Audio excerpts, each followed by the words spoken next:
Welcome.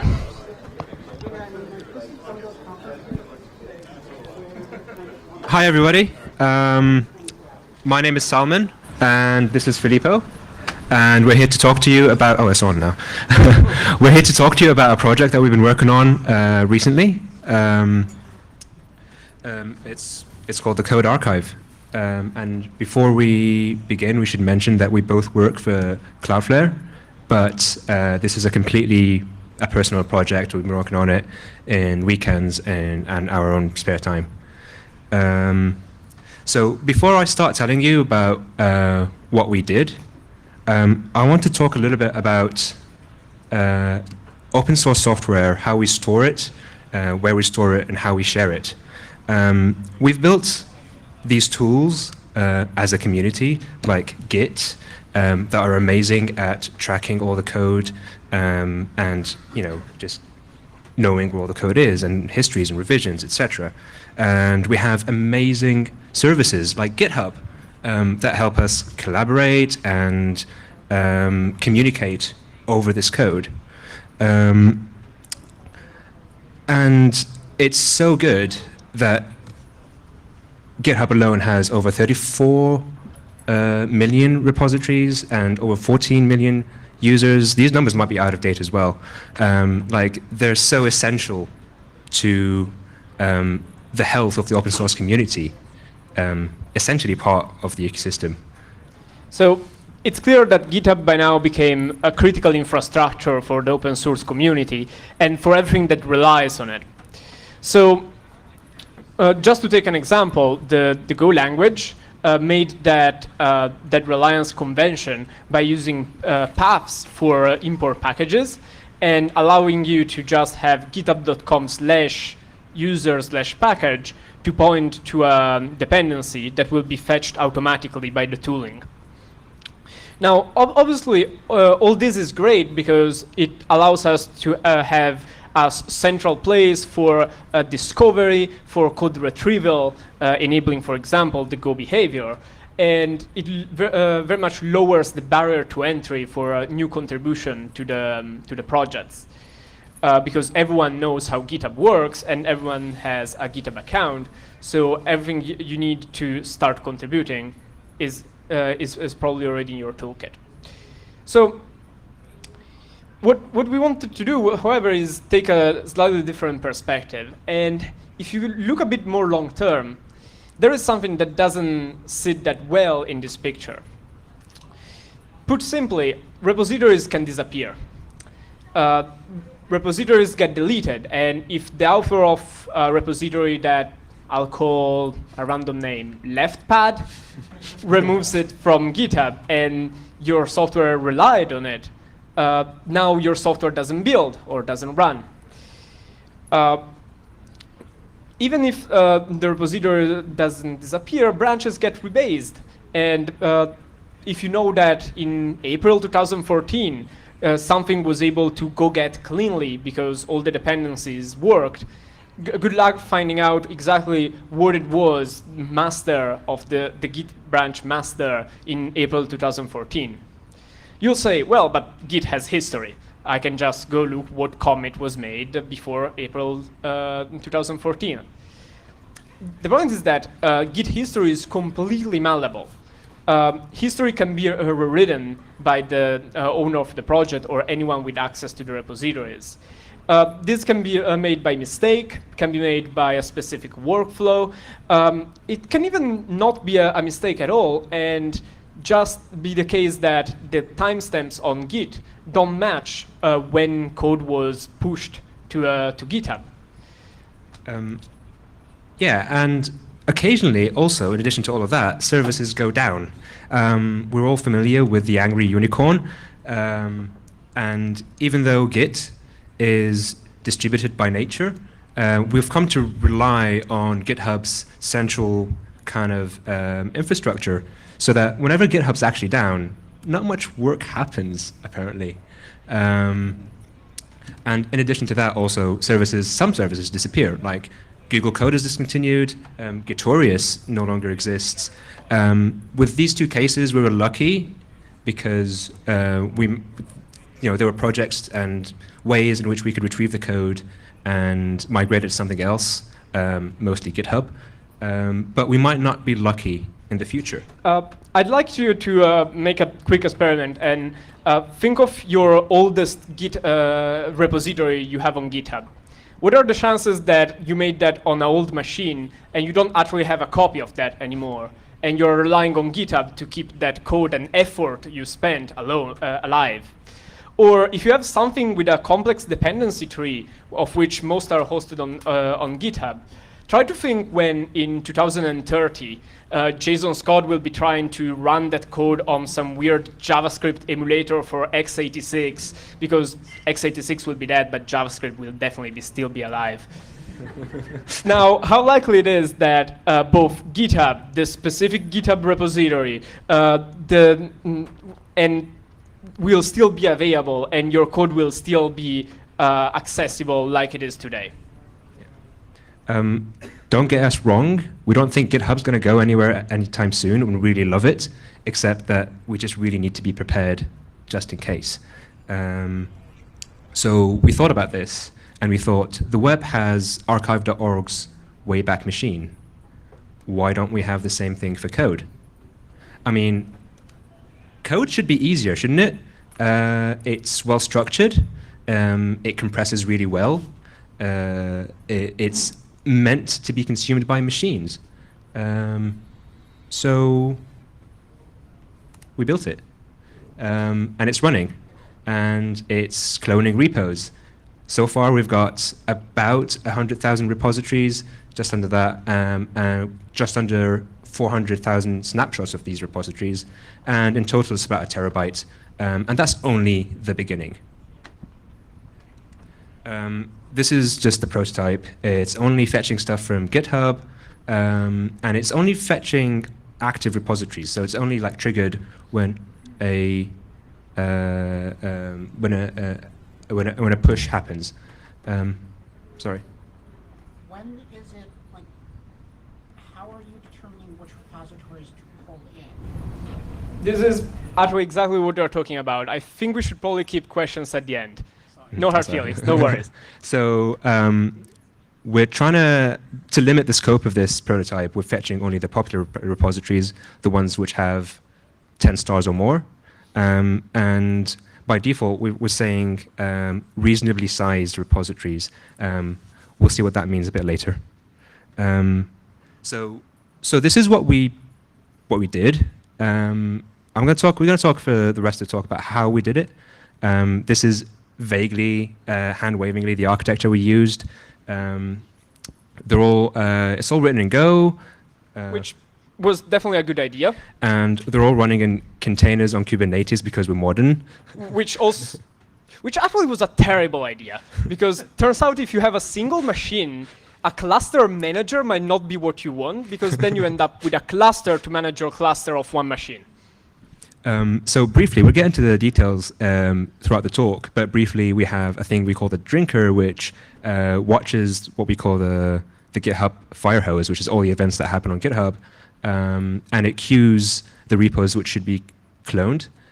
We have the thing called the fetcher, which fetches all the repos which are in the queue, and it stores all the data in a blob store, and we have a front end, which is what your Git client can interact with to clone these and retrieve these repos again. And to get into the details, Filippo's going to start with the drinker. Yeah. So good. Let's break it down into pieces. The drinker's job is, to be fair, the easiest, because everything it has to do is to figure out what needs to be fetched and put it in a queue, which, since we're lazy, we just made out of a MySQL table. Anyway, what the drinker is supposed to do is monitor the GitHub firehose, which is the stream of all the API events that happen on GitHub, for pushes or other events that suggest that something about the Git structure changed. Then it puts those repos in a queue based on how many stars they have. Now, this would be very easy, but GitHub has a actually pretty reasonable rate limit of 5,000 requests per hour. if you want to keep up with the fire hose that has tens of thousands of events every hour, you might have to go above that. And for sure, you're putting stress on the GitHub servers. Thankfully, there is this project called the GitHub Archive, not to be confused with the code archive, which caches, which bundles all the output of the GitHub Firehose into nice tarballs, which are published with a delay of barely 5 minutes. So at 5 minutes on the hour, a new tarball becomes available on the GitHub Archive website, compressed and wrapped, and the drinker just waits for that to happen, fetches that, and starts going over the events in that tarball. So the only thing that that tarball doesn't tell us is how many stars each repository has. So obviously, the easy approach is for every repository that we have to queue, we ask the GitHub API. But again, we can only do that 5,000 times an hour. So the solution, for example, here you see the GitHub rate limit going down. It's the blue one. So what we did instead is build a cache that would hit GitHub the first time. We have to figure out how many stars a repository has, and then uses the firehose to keep that number up to date, so that if a new repository appears and becomes quickly popular, it will see the star events happen, and it will make it fetch when the 10th star happens. Getting that cache bootstrapped has been an ordeal, because it started by being able to do barely 10 minutes of firehose, processing 10 minutes of firehose with 5,000 requests. And we felt like we would never catch up, and we probably would have to find another way or bypass the rate limits.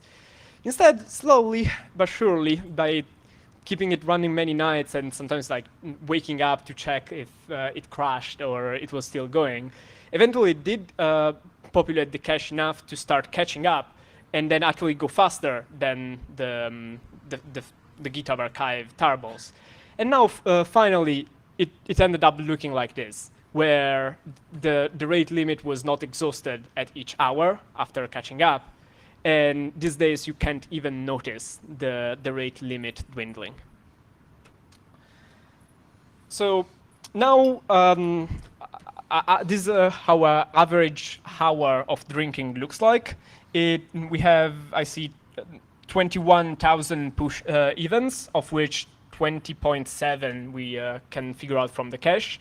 We hit the API just 300 times an hour, and we queue about 2,000 repositories every hour. You must consider that we don't queue repositories that have less than 10 stars, and we don't queue repositories that were changed twice in the same hour. We queue them only once. You can also see from the timestamps that the tarball is published approximately at 5 minutes and 50 seconds on the hour, and by 7 minutes on the hour, we finished queuing the repositories. Interestingly enough, while developing this drinker, we hit the Go GitHub library harder than probably it was done before, and we figured out that it was not doing HTTP pipelining, so costing GitHub a lot of CPU to spin up new TLS connections every request. And by fixing that, we probably reduced CPU load on GitHub, and we made the library 4 times faster. So I like to think that the net result of this project on the GitHub CPUs is actually negative, because now everyone that uses the library will put much less strains. All right, so this was the drinker, and this was easy. Now we have this queue of things to fetch. Now, obviously, we have to fetch them.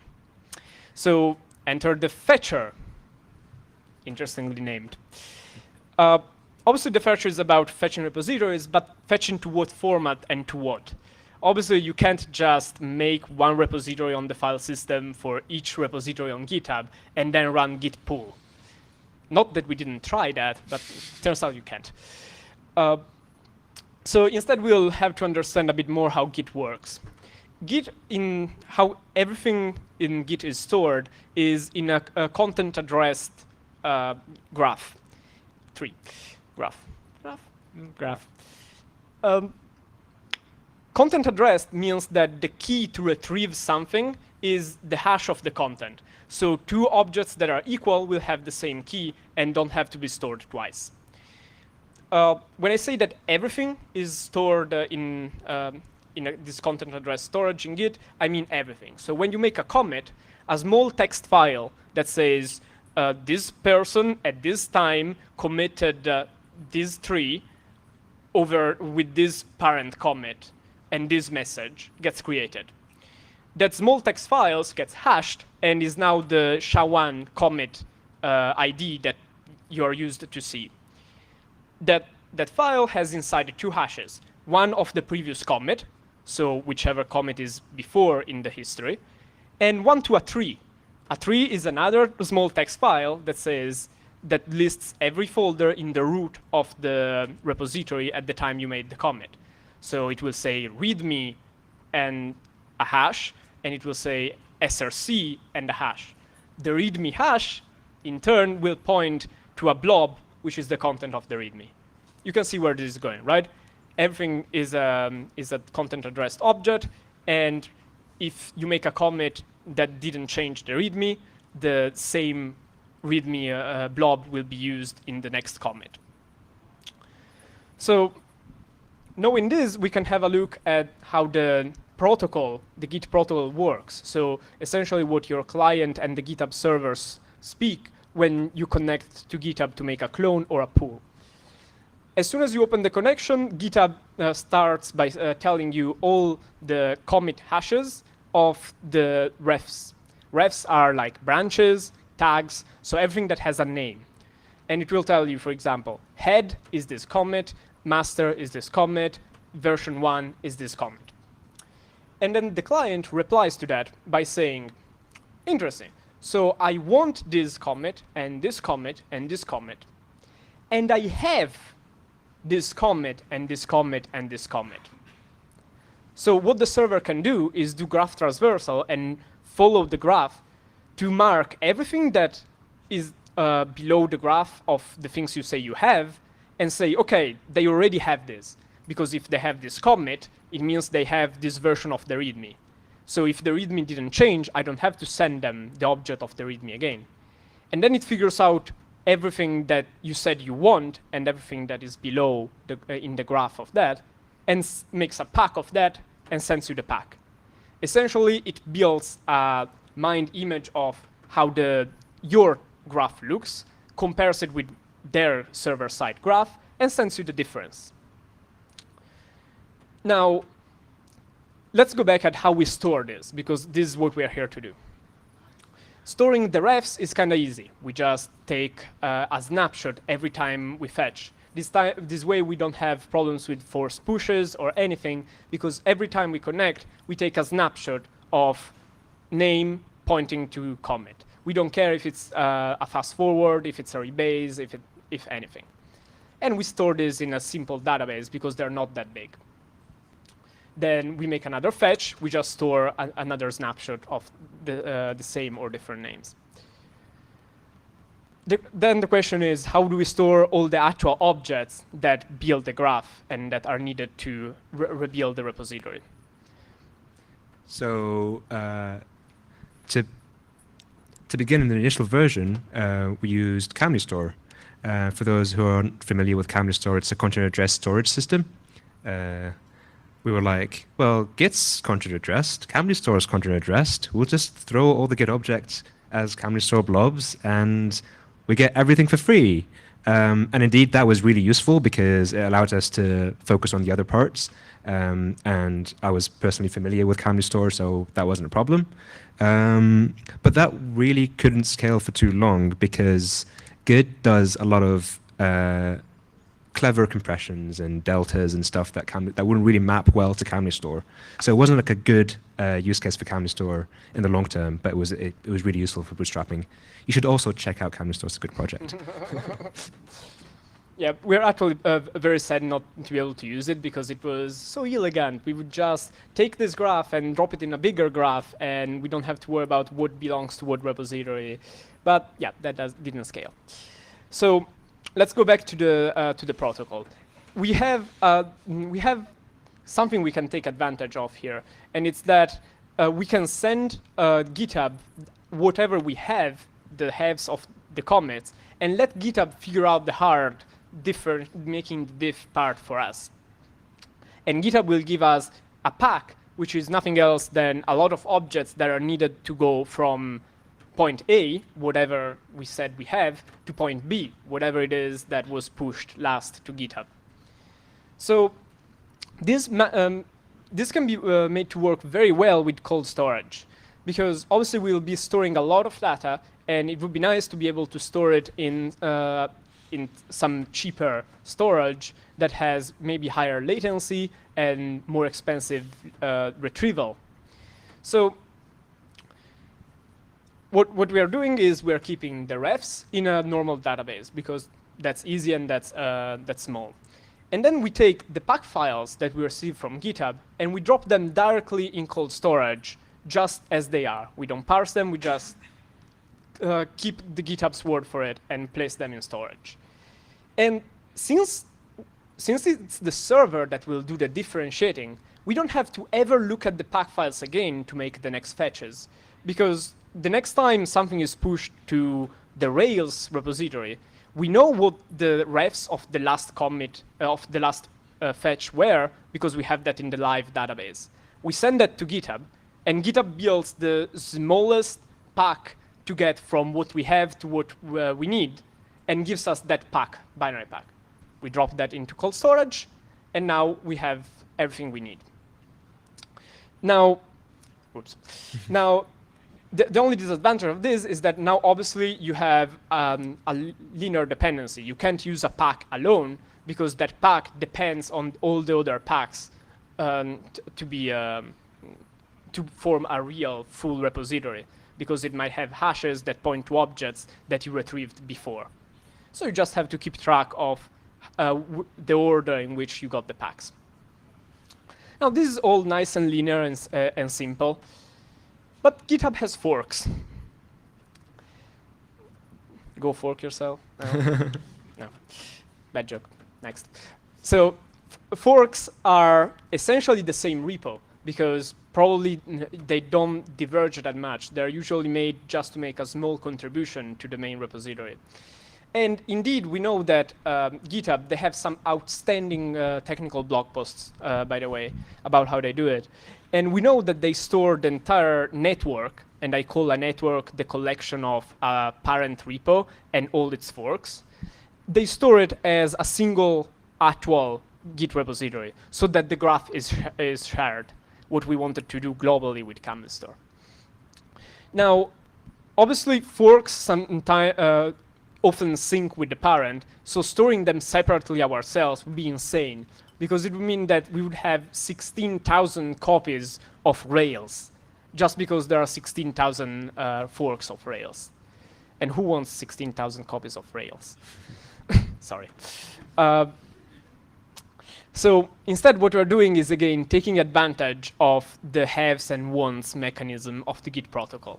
When we go to ask for a fetch, we tell GitHub that we have all the commits of the last fetch of the main repo and of all the forks. This way, GitHub will figure out the difference for us.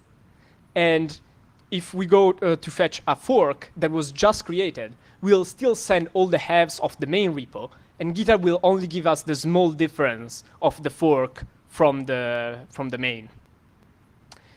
The only disadvantage of this is that now, instead of a succession of dependencies, like you have to use all these packs to rebuild a repository, now we have a tree, because it might be that a fork got this commit first, but then it got merged into master, into the main, and now to clone the main, you need also that object from the fork, because GitHub didn't send it again, because we said we have these commits from the fork too.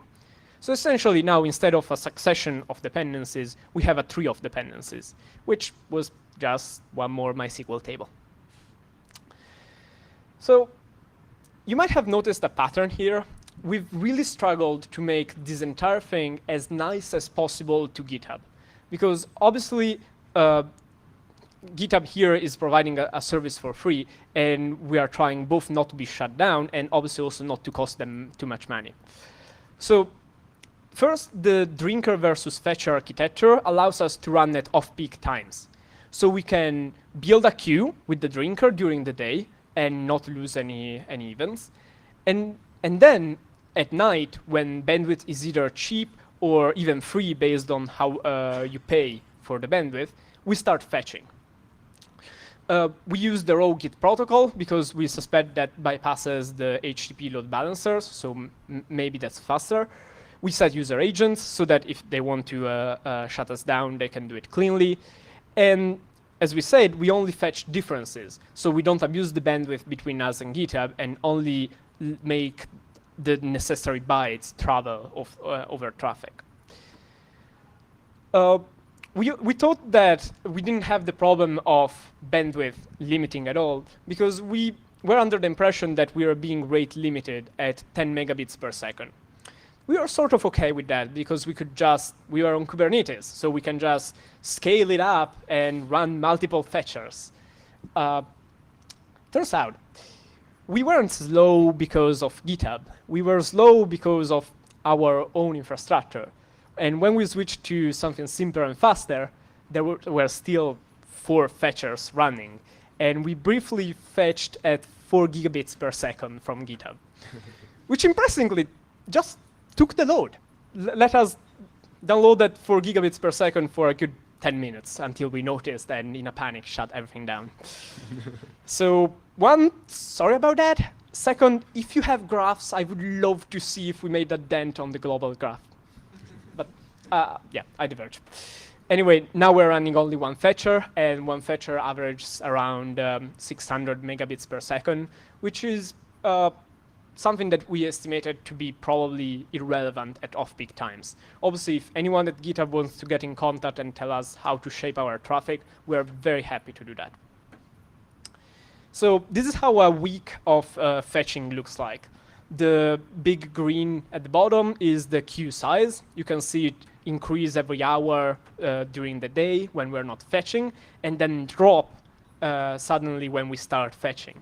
And then you can see small bits of work every hour.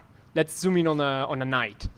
We do a long period of fetching as soon as we can wake up, and then every hour there's some drinking at the 5-minute mark, and then immediately it gets fetched.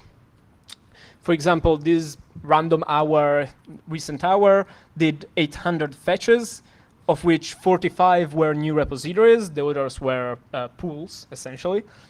There were one repository that disappeared in the short time between when it was pushed to and recorded in the firehose and when it was fetched. And we did approximately 1 gigabyte of download. Obviously, this wasn't all smooth and easy. And we're trying to run this as transparently as possible because it's a public archival project. So now we're going to talk about our favorite crashes. The first one wasn't a crash. For the longest time, we stared for like a half an hour at this graph with the bandwidth high and the queue that wasn't decreasing, wondering what the hell was going on. Probably Matrix broke or something. InfluxDB and Grafana were possibly the hardest thing to set up, so that was likely. Until we noticed what repository we had just fetched. A 9 gigabytes dump of a forum with daily commits with all the user data and the avatars and the uploaded zip files. And that had stars. That did cause us to put a limit on the size of repos. So now if you're storing more than 250 megabytes and soon to be raised in a single Git repository, we should probably have a talk. Then other time we saw a crash, and that crash was caused by a 401 return code from GitHub. And we panicked because 401 is unauthorized. And we're like, damn. They don't want us to do this. They blocked us. We triggered some automatic abuse system. Everything will not work. We wasted so much time. Oh, wait. Have you tried cloning it over the Git protocol and not HTTP? Turns out 401 is what GitHub returns when repository doesn't exist, because otherwise you would be able to distinguish private repositories which require authorization and ones that actually don't exist. So this, in this case, it was a DMCA. So DMCA aside, when we figured out that the repo, we were getting 401s because the repo vanished in the amount of time between it being put on the queue and the fetcher fetching it, that really validated why we wanted to do this project, right? Repos really do disappear, although in this case it's a DMCA thing, so maybe not so valid. And finally, when we were preparing this very presentation, we went to Grafana to fetch some, shiny graphs to show you all, and we found a 50,000 repositories queue. Something didn't crash this time, something froze. So nothing worked for the last week or so. And so obviously we were preparing a talk, so we didn't really know how to, we didn't have the time to fix it. So it turns out that turning things off and on again can help. So you can see it being turned off and on again there. It quickly code up, and now in the to-do list there's alerting. Good. Oh, yeah. So, well, that was a fetcher. The next part is the back panel, and that's the fun and hacky part that I enjoy talking about. So what we mean by back panel is some way of having an admin UI to do all the manual stuff that we need to do to the data set. So we talked about large repos before, and we have a limit of 250 megabytes. But for some repos, like the Linux kernel, we want to clone it regardless. So we have a blacklist of big repos, and manually, if we think one of them is a worthy exception, we'll just move it to a whitelist. And these are just like two tables on actually one table on a database. And we're like, we need to UI this. We need to build a UI for this, but we really suck at building UIs.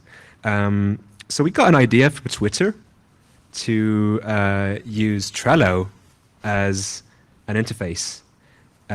So we used Trello as an interface. It's lazy and it's hacky a little bit, but it really works, and it works really well. So we have a thing that works like a cron job.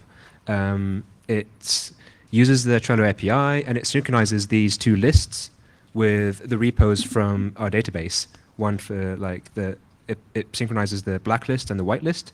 And if we decide that we want to move one from the blacklist to the whitelist, say we see, oh, the Linux kernel is on the blacklist because it's too large, we need to be cloning that, we just drag the card to the whitelist, the cron job synchronizes it again, and we clone it in the next phase. Oh, by the way, that's public. So you can go and see the repos that we're cloning that are too large. So essentially we got authentication, comments, and all the JavaScript part for free. And we just run synchronization, and we can go there and comment on why something got on the blacklist and why something got on the whitelist. And again, everything is transparent because we literally don't have back panel tools that are not exposed publicly and logged. All right. So all good and nice. Now you have this huge archive of pack files, but now you need to somehow give access to people to those repositories. So this is the front end, obviously. We wanted two interfaces for this. A Git native interface, so that you can Git clone a repository as if it was from GitHub, and a web interface. The problem with this is that, first, retrieval is expensive. This is nearline storage, so getting things out of cold storage should be done as little as possible. And outbound bandwidth is the most expensive thing in the entire system. So every time someone clones, we can't just give them everything and hope for the best.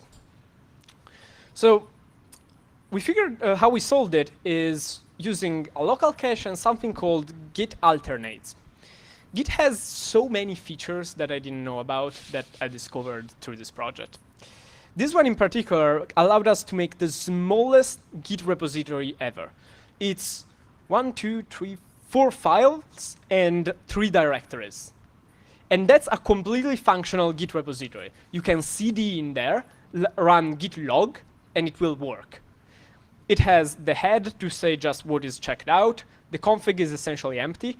The packed refs is just a file with the refs, which are those mappings from name to commit, master, next, v1, etc. And then it has this file, which is called alternates, that just says to look for the actual objects in the graph, go look at this other place in the file system. So what we do is that for repositories that do get cloned, we have a cache on disk of all the pack files, just thrown in a folder. And then the alternates points to that folder. And the Git binary by itself can figure out everything else. So we could have done actual tree transversal and figured out how to do optimized cloning and make sure that when you wanted a snapshot, you didn't get all the data for all the other snapshots. And instead we were lazy and literally just grabbed everything on disk from the tree of pack file dependencies, pointed Git at it, and when you want to git clone, we run Git, you tell Git what you want and what you have, and Git computes all the hard graph transversals for us. So it will look a bit like this. You can just git clone codearchive.org, timestamp, github.com, username, and repo name, or even ask us to give you all the refs. So if you ask us for a timestamp, we'll give you how the repo looked like in that day. And otherwise, we'll just give you all the refs just prefixed with the timestamp. However, again, this is expensive. So we'll have to ask you for one more step. And the idea is that you shouldn't really use this in CI, for example, to replace a repository that is gone, fetching every day or every build, because that will cost us a lot of money, when instead you could just fetch it once so that you have it and then re-upload it on your GitHub account or whatever new service we're using now. So what we're doing is we're using the Git side channel, which is the one that allows Git to print stuff on your terminal, like counting objects and that kind of things, to show you a link. You click on this link, and you get on a page where we check that you are human. You click the box, fill that annoying CAPTCHA, and as soon as you submit the CAPTCHA, we let the Git fetch proceed. This is obviously annoying, but it's something you can do to recover some repository that otherwise would be lost, but will stop you from putting it into CI and just being like, well, they will pay for it. And finally, there will be a web UI, which obviously has less bandwidth requirements, but as we said, we are terrible at building web UIs. So contributions for that are very welcome. Yeah, so that's kind of the state as it is right now. Obviously, it doesn't end there. There's some things that we want to do.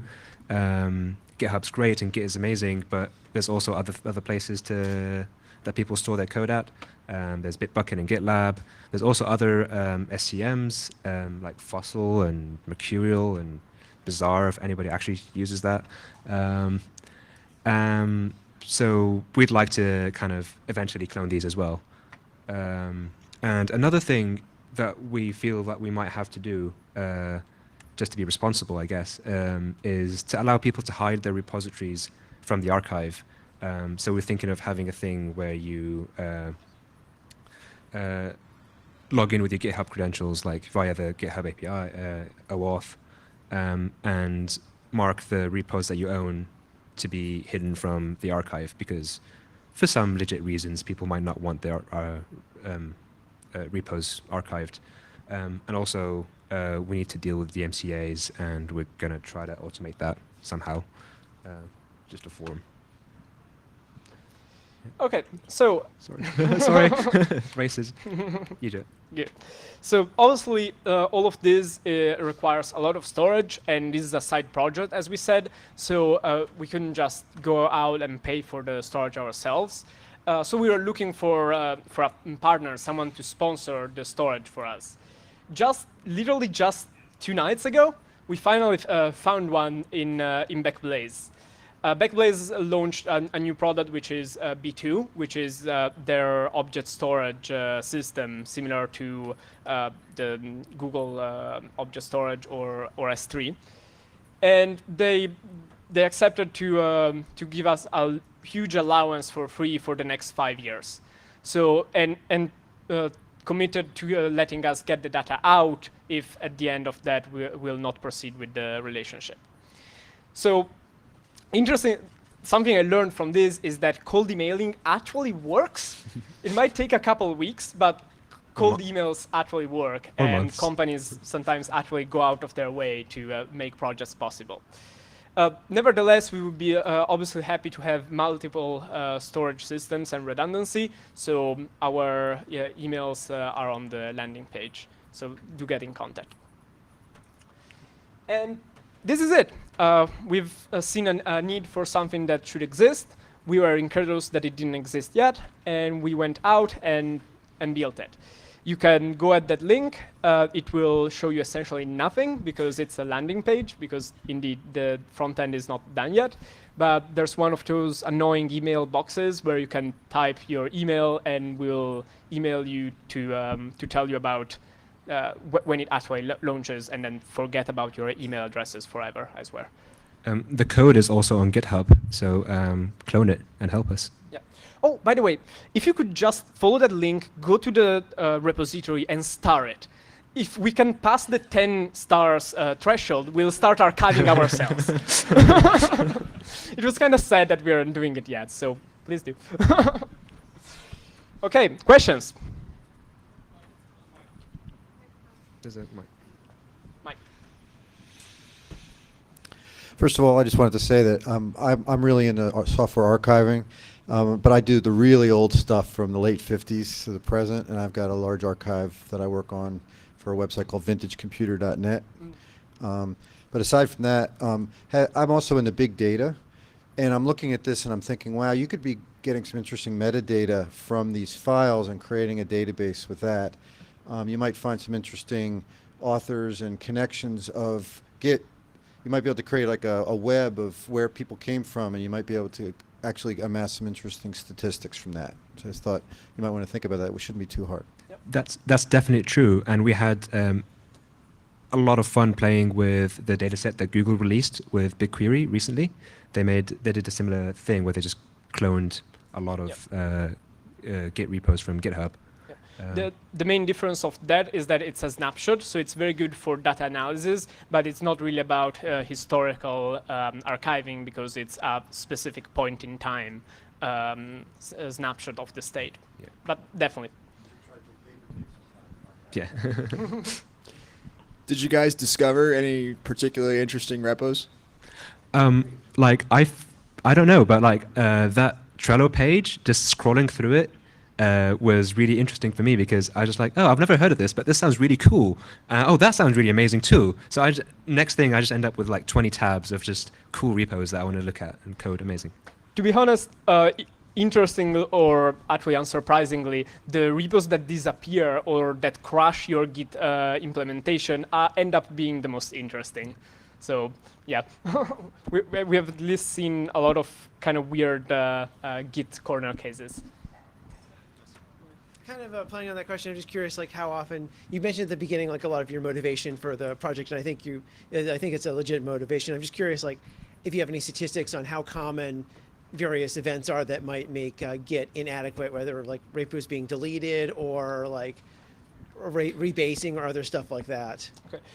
Well, obviously we don't have like a statistical sample of global critical infrastructure projects that failed, because that's something that happens in the span of decades. But Gitorius definitely was such a Git host that completely went off the network. And we only have that because the archive team grabbed a copy I might be, don't quote me on this, but I think I remember it was it being the archive team, and just grabbed a copy at the last minute.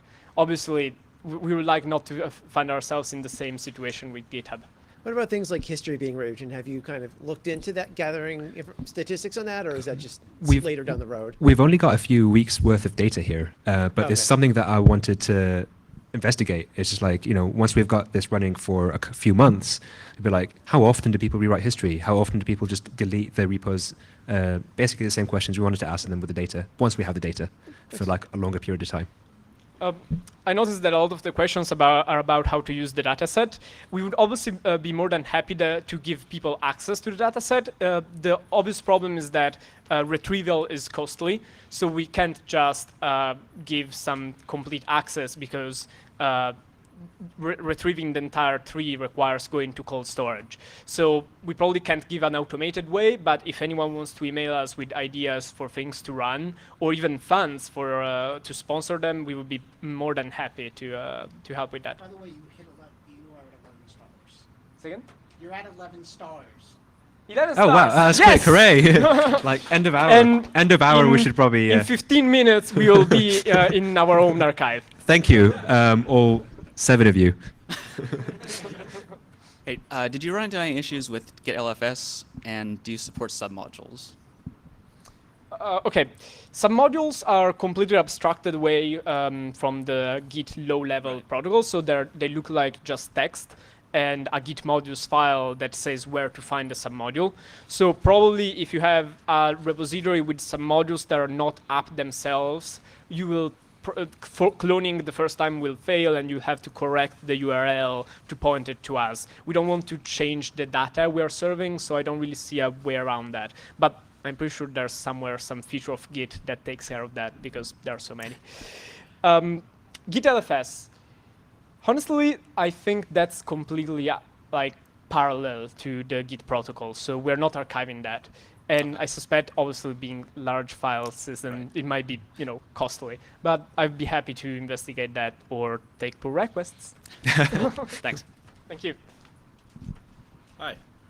This might be an obvious question, but you had mentioned something about bandwidth being cheap at night. So I was wondering if it mattered where the Git servers were and when nighttime was for them, if you had to think about that at all. Obviously, what we are trying to optimize for is not our expenses, but GitHub expenses here. So we kind of throw a guess at what they look like by looking at another popular company graphs. And we just decided based on that when to run. Again, we might have gotten it completely wrong. So if GitHub comes and says, actually, you're starting while we still see a lot of traffic from the West Coast, so please don't do that, because it would be cheaper if you started 2 hours later. We're more than happy to just shift it. What we're trying to do is to if you look at bandwidth graphs, they all look like this. We're trying to fill the bottom of the GitHub bandwidth graph. It's interesting. Thank you. Thank you. You may have touched on this in the talk, but I'm just curious, how resilient or redundant is your system, and to prevent, let's say your internet connection goes down where your server is for a day or something. Do you lose data? What happens in that case? So obviously, we would lose data if in that span of time, someone pushes something and then rewrites history on top of that. Mm-hmm. Or deletes the repository in the span between when we go down and when we go back up. If nothing is destroyed in the meantime, we'll go back and backfill the work. But definitely, if you're quick enough at rebasing something and it's daytime, so we're not actually fetching, we will lose some detail. It's a compromise with the being nice part. Yeah, thanks. Hi, the drinker caching and queuing seemed like an interesting technical problem, and I was just curious what the implementation you were using to solve that. Go for the road, okay. So the cache is right now something like 6 million entries, which seem a lot, but turns out computers got pretty fast. Yeah. So we just literally threw a Bolt DB at it. Okay. And it's a key value store with key the repo name and value the number of stars. It's clocking at, I don't know, 500 megabytes or something. It's no, sorry, 5 gigabytes of cache. So in the queuing mechanism that you're using, what are you using for that? Oh, this is so embarrassing. We literally have a MySQL table with a column that has unique key constraints. And when we add a line, we say add a line, or if it fails, whatever, it probably is already queued. Okay. This is not a real queue. Don't Okay, go home okay, and do okay, that. It's functionally a queue. And just one more implementation question. When you're actually manipulating the Git repository, what are you using, like the Git C library wrapper or something else? For the cloning part, we just wrote our own implementation Okay. in Go. So okay. So you basically simulate a Git client. Okay. Exactly. Thank you. Git has this very interesting feature negotiation that shows how the protocol is very old. And for example, how you signal the features your client supports is by putting a 0 byte at the end of one of the lines, the first line, and then putting the capabilities after that, which I have no proof, but I suspect it's because this way old clients that don't have these features which support would just see that 0 byte and stop parsing the line and would still work. Okay. I don't know if it's that, but I like to think it is. Okay. Thank you. Thank you. So would you be open to a manual request to archive instead of getting 10 stars? Definitely, yeah. Cool. It'd be great to have like another field somewhere where you can just add it. Yeah. Awesome. And have you reached out to the archive team to partner? Because I think they may be Not open to quite it. yet. No, we haven't had Okay. time yet. We'd be very happy to Well, I'll try offer to- them an I'll API try to or connect something. you guys. Yeah. Or like a Trello login. Make an account on Trello. Hey, we'll go just to share Jason the back. Scott's talk and talk to him. Wonderful. Yes. We'll So one thing came to mind when you guys said you're using MySQL for the queue. Why not use Redis? That's exactly what it's good for. That's why it exists. And that's how it's You're not wrong. We just had a MySQL running already, and making a new table was easier. We had a Creating MySQL. Redis is easier too. Uh, There's probably a library for it. yes, but Kubernetes. You have to make a pod for it and figure out the ports. And did I say that Kubernetes was not our most brilliant idea? Indeed. Pull requests welcome. It would definitely work better. I don't know Go, so. Do you guys ever look at the Gideon, I think it is, the Gideon protocol, I guess, for looking at binaries and determining that they were compiled from a particular version? Ooh, I haven't. That'll be sounds cute. Sounds interesting. It sounds like something worth archiving, because I was thinking like, yeah, I could go back and look at code like 10 years ago and like probably never be able to compile it, because although you've archived most of the dependencies, there's some of the things that you haven't archived. And in some ways, I feel like if you could archive secure binaries who've had Gideon hashes developed on them, then that might be something that you might want to, I don't know, for really Sounds- popular things. Definitely. Sounds awesome. Let's talk about that. Yeah. Send us an email or catch up later, definitely. Something we were thinking about is also the Debian sources archives, which are already well structured, and the homebrew formulas, all the tarbles they point to, which already have all the dependencies. All right. Final question. Yeah, so I guess the guy that invented the BFG tool had said that the Java library was pretty quick, and I'm curious what the and that they had shared ideas, I guess, back and forth between the Git and the Java library, and I'm curious what your speed difference is and whether you had gained any ideas and there was any sharing there. We haven't really looked at the Java library. I mean, it'd be interesting to compare at some point, but we do Go all the time, so we just use what we know. Awesome. Okay. Thank you very much.